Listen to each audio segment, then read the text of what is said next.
नमस्कार दोस्तों, मेरा नाम है हर्ष मिश्रा। मैं इस वक्त मौजूद हूँ नोएडा के डूब क्षेत्र में, जहाँ बीते वर्ष बाढ़ का कहर लोगों ने देखा था। ये जगह वही है जो पिछले वर्ष पूरी लगातार पानी से भर चुकी है। पानी भरने के कारण यहाँ रह रहे लोग एक तरीके से यहाँ से निकल के बाहर ऊंचे इलाकों में चले गए थे।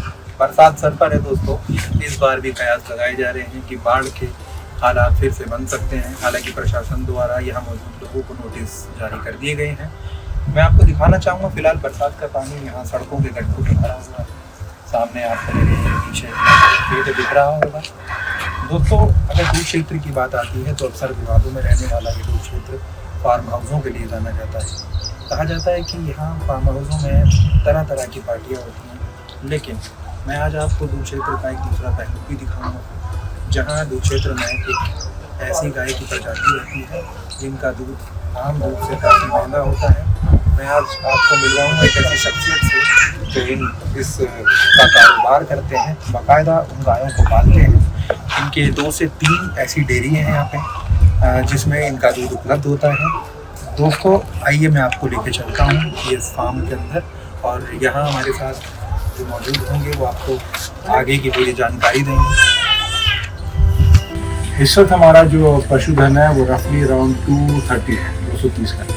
देखिए, बच्चे को पिलाने के बाद रफली 3 से 6 लीटर तक एक टाइम पे।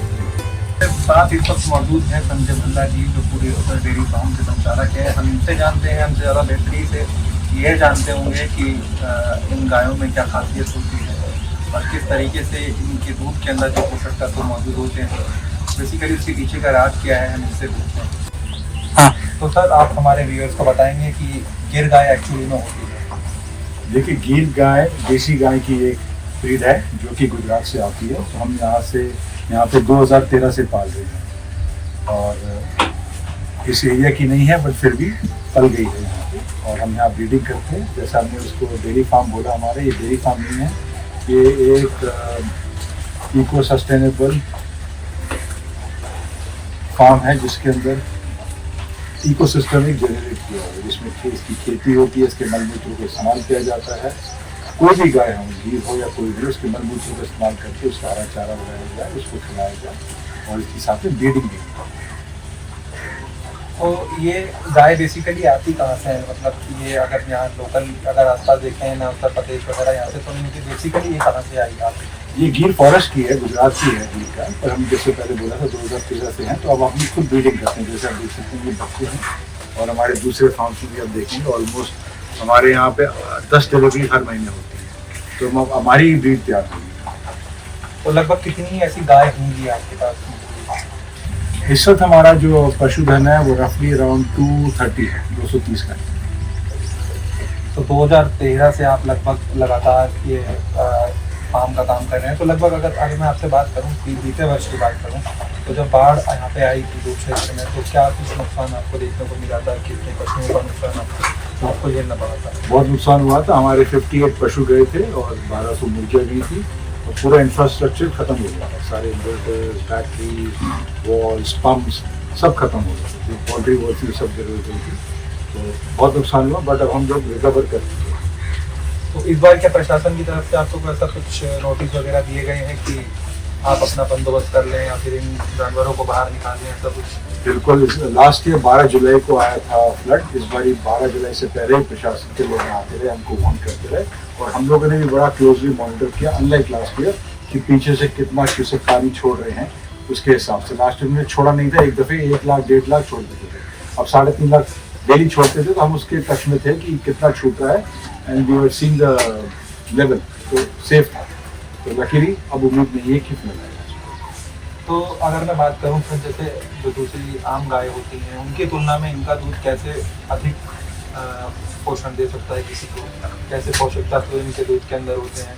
जो कि क्योंकि अगर मैं बात करूं आम नॉर्मल दूध की, तो लगभग 60 से 70 रुपये लीटर मिलता है। इनका दूध में ऐसी क्या खासियत होती है जो 160 से 170 रुपये लीटर तक इनका दूध होता है? देखिए, सारी देसी गाय का दूध एक जैसा होता है। Depends on what you give her to eat. आप जैसा खाएंगे वैसा हम बनेंगे। हम इनका चारा उगाते हैं। इसकी जो खल है वो हम खुद निकालते हैं। हमारे पास 3 कोई हैं, तो उसमें सरसों की खल है, तिल की खल है, मूंगफली की खल है, वो सब हम खुद निकालते हैं और उसी तेल का इनको ऑटी भी देते हैं। तो जितनी प्योर खाना देंगे उतना ही प्योर मिल्क आएगा, उतना ही प्योर दाना आएगा, उतना ही प्योर यूरिन आएगा। तो हमने ये देखा है ओवर द ईयर्स कि जो हमारे कस्टमर्स हैं, हमने 2013 में शूट किया था, जो कस्टमर्स छूट के भी गए बिकॉज ऑफ कॉस्ट, वो वापस आ गए। क्योंकि जो मैजिक या जो इसमें बात आ रही है, जो इफेक्ट आ रहा है, इम्पैक्ट आ रहा है हेल्थ के ऊपर, वो इसके दूध से आ रहा है। हम कुछ नहीं कर रहे, हम लोग खाली इसको जितना जैविक खिला सकते हैं उतना खिला रहे हैं। तो इनके लिए चारा आप अपने हाँ, आप देख रहे हैं हमारे पास टोटल 30 किलो ज़मीन है। हम चाहते तो 1 किले के अंदर सारी गाय भर देते हैं, बट आप जैसे अगर आप देखेंगे तो सारी सब्जियां, सारा चारा गाँव उगाते हैं। जब मैं सब्जी कहता हूँ, सब्जी की नड़ाई गुड़ाई भी हम इनको खिलाते हैं। जो सब्जियां नहीं बिकती, जो रॉट हो जाती है, जो कंज्यूमर के हिसाब से उसको पसंद नहीं आएगी, कोई दागी है, कोई टेढ़ी है, तो वो भी पशु हमारे लिए तो भोजन हो गया पशु का। तो इट्स एन इंटीग्रल फार्म। जैसे मैंने आपको पहले बोला था, ये डेयरी फार्म नहीं कह के आप इसको एक इंटीग्रल फार्म करेंगे, और इंटीग्रल फार्म होएगा तभी आप सक्सेसफुल हो सकते हैं। तो आमतौर पर एक गीर गाय अगर मैं बात करूं, कितना लीटर दूध एक दिन में देती है? देखिए, बच्चे को पिलाने के बाद रफली 3 से 6 लीटर तक एक टाइम पे देती है। तो आप जो 3 वाली वो 6 की होगी, 6 वाली 12 की होगी। अगर बच्चे का निकालेंगे तो जो 12 वाली को आप 14-15 कह सकते हैं, कि 2-3 लीटर बच्चा भी पीता है। तो इनकी दूध की खपत जो कहाँ आपके हिसाब से यहाँ पे दिल्ली एनसीआर के अलावा कहीं और नहीं? नहीं, दूध तो ये रॉ दूध है, हम लोग प्रेशराइज तो करते नहीं है, तो दिल्ली एनसीआर में ही जाएगा, उसके बियॉन्ड तो ट्रांसपोर्ट ही नहीं हो सकता। तो इस दूध की क्या ऐसी कोई वो होती है वैलिडिटी की इतने घंटे बाद ही खराब हो जाएगा अगर ज़्यादा देर तक रख लिया तो, ऐसा कुछ? बिल्कुल जी, ये तो चिल करके हम पहुँचाते हैं कंज्यूमर तक, और कंज्यूमर को रॉ दूध जैसे ही पहुँचता है उसको बॉयल करना पड़ता है। देखिए, अभी जो पैकेट का दूध पी रहे हैं, जो पैस्चराइज्ड दूध होता है, उसकी केमिस्ट्री बिल्कुल अलग है, उसमें प्रोटीन डीनेचर्ड होते हैं, विटामिन डिस्ट्रॉयड होते हैं, तो वो बिल्कुल अलग चीज़ है। इसमें बिल्कुल रॉ मिल्क में कुछ नहीं होता है। आप घर में लेके आइए, डालिए, ठंडा करिए और फ्रिज में डालिए, पीजिए, नो प्रॉब्लम। और इसका इम्पैक्ट आ गया हेल्थ के ऊपर, तभी लोग देते हैं 170 रुपये। तो इन गायों के अलावा भी क्या आपका दूसरा कुछ ऐसा, जैसे आपने बताया मुर्गियाँ वगैरह भी आपके पास में, बकरी वगैरह भी, तो क्या बकरियों के दूध की भी खपत होती है? नहीं, बकरियों की दूध की खपत होती है, बट हम उसको बेच नहीं रहे। हमने उसको, हमारे पास 23 बकरियां हैं, ज़्यादा नहीं है, तो हमने एक्सपेरिमेंट किया 1.5 साल से। हमने 2-3 कस्टमर्स को दिया और उस पर इतना ब्यूटीफुल रिजल्ट आया है। हम लोग अब बिकॉज ऑफ फ्लड हम रुके हुए थे, अब हम लोग 20-25 और लाएंगे। अब हम दूध का शुरू करेंगे, क्योंकि हमारा एक्सपेरिमेंट सक्सेसफुल रहा, दूध से भी और उसके मैंगने से भी। जैसे गाय के अंदर पाउडर है, उसके अंदर बकरी का मैंगना, उससे हमने फार्मिंग की, जैसे हमने बैंगन की फार्मिंग की, बहुत बढ़िया रिजल्ट आया। तो ये बुल्स वगैरह भी लाए होंगे यहाँ से जब आप शुरू में लाए थे, अब तो यही अपना ही ब्रीड करते हैं, सारे बुल्स इन हाउस हैं, इंटरब्रीडिंग ना हो उसका हम ख्याल रखते हैं। तो ये थे हमारे साथ संजय भल्ला जी, जो लगभग 11 सालों से गायों का मतलब दूध का कारोबार भी कर रहे हैं, साथ ही साथ पूरी फार्मिंग को भी देख रहे हैं। 33 किले ज़मीन के अंदर पूरा इनका जगह जगह पे सब्जियां, ऑर्गेनिक फार्मिंग से लेके गायों का चारा भी ये अपने ऑटोमेटिकली इन्होंने बताया पूरा कि किस तरीके से इनका दूध पोषक तत्व से पूरा भरपूर होता है, क्योंकि ऑर्गेनिक चीज़ें खाती हैं तो उसके बाद एक तरीके से नेचुरल दूध जो होता है वो लोगों को मिलता है, वो काफ़ी शरीर के लिए फ़ायदेमंद होता है। इसलिए आम दूध की तुलना में इनका दूध अधिक महंगा मिलता है। एक बात और अगर मैं ऐड करूँ, तो जैसे हम लोग इनके, हमारे पास कोई वेट नहीं है इतने पशु के लिए, कोई पैरावेट भी नहीं है, कोई ज़रूरत ही नहीं पड़ती, क्योंकि हम इनको नेचुरल चीज़ें खिलाते हैं। जैसे हमारा नमक है, अजवाइन है, जीरा, इसकी ऑटी बनाते हैं अपनी कढ़ाइयों के अंदर, तो वो सब देते रहते हैं ऑन रेगुलर बेसिस, तो that builds up their immunity also. तो ये सब चीज़ें करते हैं, तो उससे दूध की क्वालिटी भी, पशु की हेल्थ भी ठीक रहती है। तो मैं कैमरामैन से चाहूँगा एक बार लास्ट शॉट हमारे व्यूअर्स को दिखा दें।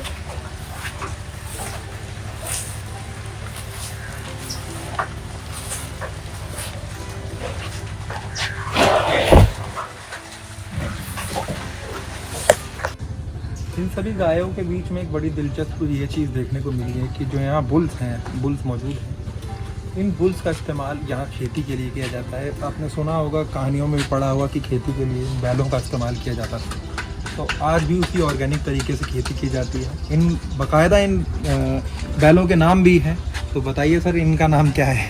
ये हमारा चंद्रसेन है। अच्छा। इसकी जोड़ी है भूसेन। तो चंद्रसेन भूसेन हमारे बैल हैं जो खेत जोतते हैं और बुग्गी भी चलाते हैं।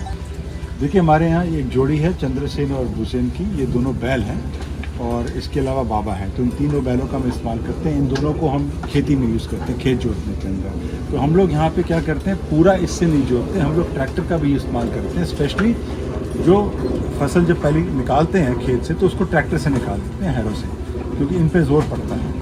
तो दोस्तों दूध के बाद जो सबसे बड़ा एक टॉपिक है वो है सब्जियां। तो जो सर हैं वो सब्जियां भी उगाते हैं, नेचुरल सब्जियों की पूरी खेती करवाते हैं बाकायदा यहाँ पे। तो उनसे ही जानते हैं कि यहाँ पे किस किस सब्जी की फसल होती है। तो सर बताइए आप। देखिए हम लोग सारी सीजनल वेजिटेबल्स उगाते हैं। इस वक्त तोरई है, लौकी है, आपकी भिंडी है, करेला है, ये सब चीज़ें हैं। बट सबसे ज़्यादा ज़रूरी ये है कि ये उगती कैसे हैं, कैसे उगाई जाती हैं। तो हम लोग जैविक उगाते हैं। तो होल आइडिया इज़ कि जैसे मिल्क हमारा प्योर है, ऑर्गेनिक है, उसका इम्पैक्ट हमने हेल्थ पे देखा, तो हमारी सब्जियों का भी जो इम्पैक्ट आता है कंज्यूमर की हेल्थ पे आता है। सारा आइडिया ये है कि वो एक कहावत है अंग्रेज़ी में, let food be thy medicine. वो let chemical free food be thy medicine. Chemical free food is your medicine. अगर आप वो खाएंगे आपकी इम्यूनिटी ठीक रहेगी, आप कम बीमार होंगे और आप हेल्दी रहेंगे। तो किसान से अलावा जो अर्बन कंज्यूमर्स हैं उनको ख्याल रखना चाहिए कि हम लोग जैविक वेजिटेबल्स, जो किसान जैविक खेती करता हो उससे डायरेक्टली खरीदें। उससे किसान को भी इनकरेजमेंट मिलेगी, वो इंस्पायर होएगा कि भैया मैं जैविक खेती करूं, उसको 2-4 पैसे ज़्यादा दीजिए, तो आप उसकी हेल्थ भी अच्छी रहेगी और आपकी हेल्थ भी अच्छी रहेगी। So this is the message हम लोग कन्वे करते हैं। अब मैं जितनी मर्जी बात कर लूँ, जब तक सब्जी उगाऊंगा नहीं और उसका इम्पैक्ट नहीं देखूंगा एक सबसेट ऑफ पॉपुलेशन पे, कुछ फैमिलीज़ के ऊपर, तब तक कोई सब्जी खरीदेगा नहीं। कोई हमारी कोई एडवर्टाइजिंग तो है नहीं, ना दूध की ना सब्जियों की, बट 1-1 ग्राम सब्जी, 1-1 मिलीलीटर दूध, सब कुछ निकलता है। वो खाली इसी बेसिस पे कि उसका रिजल्ट बहुत फाइन आ रहा है, बहुत अच्छा आ रहा है। जो लोग बीमार थे वो कम बीमार हो रहे हैं, ठीक हो रहे हैं। तो इन सब्जियों की तरह सब्जियों की खपत कहाँ कहाँ है दूध की तरह, क्या पूरे दिल्ली एनसीआर में? हाँ, दिल्ली एनसीआर में है। बहुत मुश्किल काम है। हम लोग डायरेक्ट लॉजिस्टिक्स हम लोग खुद ही हैंडल करते हैं, जो दूध के कंज्यूमर्स हैं, और उनको सब्जी भी देते हैं। दूध के अलावा दूध के मिल्क प्रोडक्ट्स भी बनाते हैं, जैसे बटर, घी, पनीर, और उसके बारे में बात करते हैं। मोर इम्पोर्टेंटली आप बात करिए क्यों फ़र्क है, क्यों जैविक में और केमिकल वाले फार्मिंग में क्या फ़र्क है। तो एक उसको कंज्यूमर को एजुकेट करिए, और साथ में अगर उसका रिजल्ट आता है, जो आएगा बेशर्ती आएगा, तो फिर सोने पे सुहागा। ठीक है। तो ये सब्जियां हैं यहाँ पे जिसकी खपत पूरे दिल्ली एनसीआर में है। लोग लगभग कितने रुपए किलो मिलती होंगी अगर मैं बात करूँ यहाँ टमाटर की? तो देखिए एवरेज हमारा जो सब्जी का रेट है 120 रुपये से 150 रुपये किलो तक की। उसमें आपकी सब कुछ सब्जी आ गई, किसी का 120 है, किसी का 150 है। अब ये देखिए, एक मिनट लाइए भैया। अभी उस खेत में अभी देखा था आपने, लौकी तोड़ के लाए हैं। अब यहाँ पे ये भिंडी है। अब इसका टेस्ट अच्छा, ये बिल्कुल केमिकल फ्री है, तो आपको बड़े without any hesitation you can eat it raw. So this is the difference.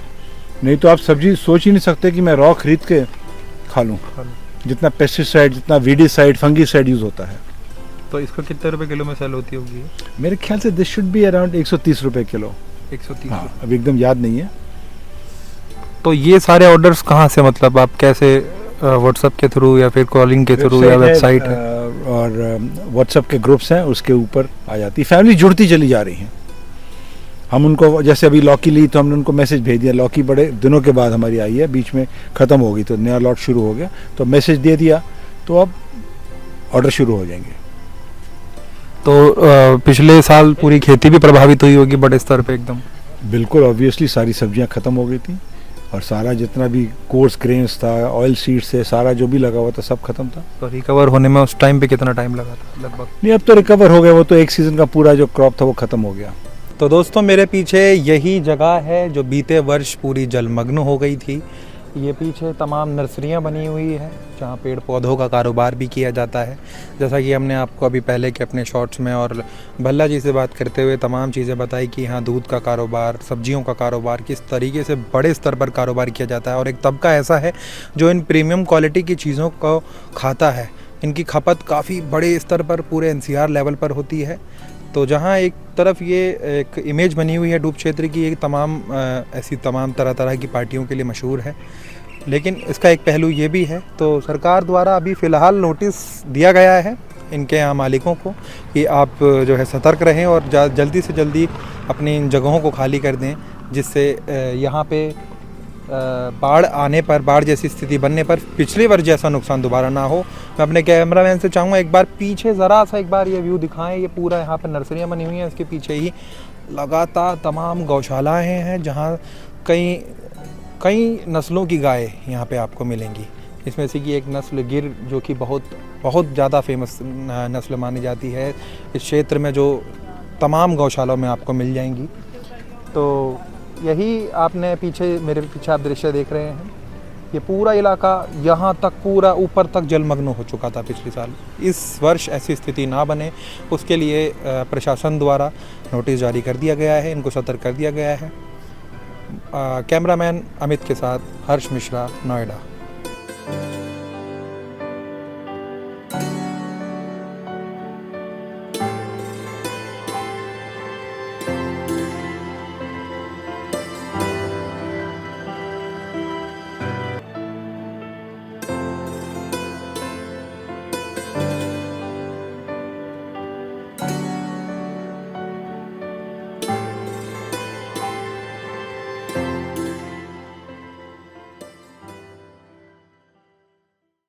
अगर आप ये वीडियो YouTube पर देख रहे हैं तो हमारे चैनल को सब्सक्राइब करें और बेल आइकन को दबाना ना भूलें। अगर आप Facebook पर ये वीडियो देख रहे हैं तो हमारे पेज को लाइक करें।